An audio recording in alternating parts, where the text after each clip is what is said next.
Analisa Falas. Analisa Falas.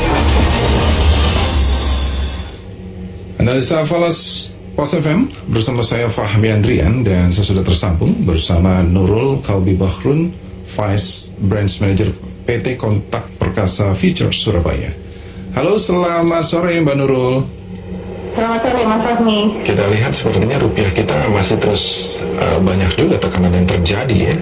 14.320 hari ini ditutup. Apa yang terjadi Mbak Nurul sebenarnya dengan rupiah?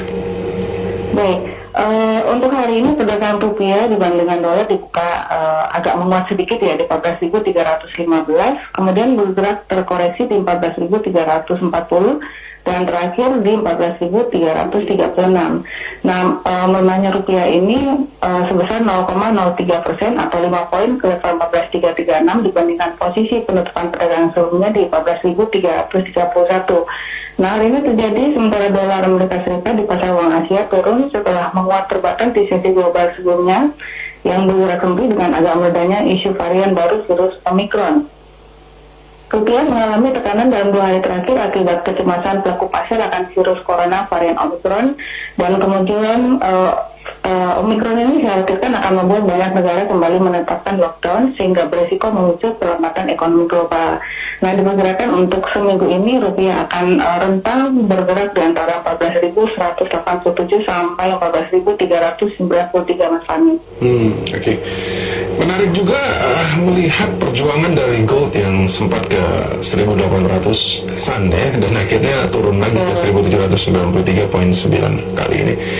Gold ini apa yang terjadi sendiri sih Mbak Nurul, kok liar banget juga pergerakannya ini? Betul. Kalau gold ini memang agak sedikit tertahan ya, masih susah sekali berat dengan sebulan ini harga ini hanya turun sekitar 0,41%, dan diprediksi hari ini pun akan berat di level 1.758, turun ke level tersebut sampai dengan 1.744, artinya masih bisa akan turun dari posisi sekarang.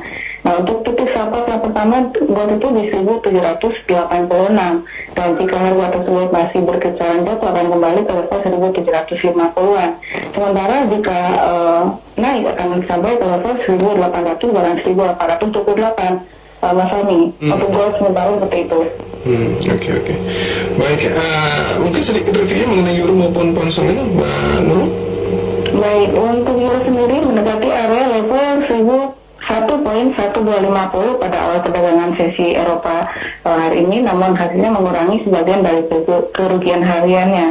Nah, menjelang memasuki perdagangan sesi Amerika, perdagangan tahun ini berada di bawah level 1.1300 di sekitar 1.1264. Nah, hal ini terjadi karena terjadi adanya perkembangan sekitar varian baru dari virus corona. Nah, WHO sendiri memberikan peringatan pada Senin kemarin bahwa Omicron ini bisa melakukan mutasi dalam jumlah yang tidak pernah terjadi sebelumnya, sehingga sebagian bisa berdampak terhadap para pandemi. Untuk support sendiri bergerak di level 1.1270 yang apabila berhasil dilewati akan lanjut ke level 1.1240 dan kemudian 1.200. Resisten terdekat menunggu di 1.1320 yang apabila berhasil dilewati akan lanjut ke level 1.1350 dan kemudian 1.1380.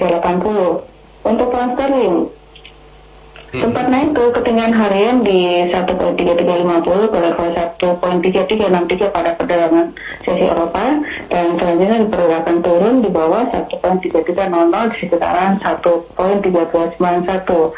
Pada Jumat kemarin, lingkungan pasar yang enggan terhadap risiko telah membuat GDP ini tertekan di bawah level 1.3300. Nah, memasuki hasil yang kemarin akan memperpanjang kembali kemarin koalisi teknikalnya ke level 1.3350 bahkan ke arah 1.3400. Untuk support terdekat secara teknikal menunggu di level 1.3280 yang apabila berhasil dilewati akan lanjut ke 1.3257 dan 1.3200.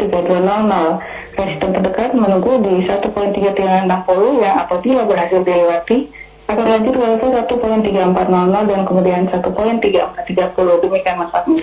Terakhir mungkin Mbak Nurul, melihat adanya varian Omicron ya yang sudah dihembus-hembuskan, ini ada yang bilang bahaya, ada yang bilang enggak gitu ya. Tapi kalau dari PT Kontak Perkasa Future Surabaya sendiri dan khususnya Mbak Nurul melihat isu ini ataupun berita ini apakah sangat berpengaruh kalau kita kembali ke rupiah kita? Untuk berpengaruh ke rupiah sebenarnya untuk virus Omicron ini yang pertama kali ditemukan di Afrika Selatan ya, itu sedikit membuat kekhawatiran sedikit terhadap Indonesia. Tapi dari pembicaraan WHO bahwa tidak akan terjadi lockdown secara global, sehingga dari rupiah sendiri masih wait and see sendiri menunggu pelaku pasar membaik yang merupakan mata uang emerging market dari hasil tinggi yang ditentukan pada pergerakan virus corona tersebut. Demikian Mas Fahmi. Baik, terima kasih banyak atas waktunya Mbak Nurul. Selamat sore dan sukses selalu untuk Anda. Selamat sore, terima kasih Mas Fahmi. Analisa Falas bersama Nurul Kalbi Bahrun, Vice Branch Manager PT Kontak Perkasa Futures Surabaya. Saya Fahmi Andrian.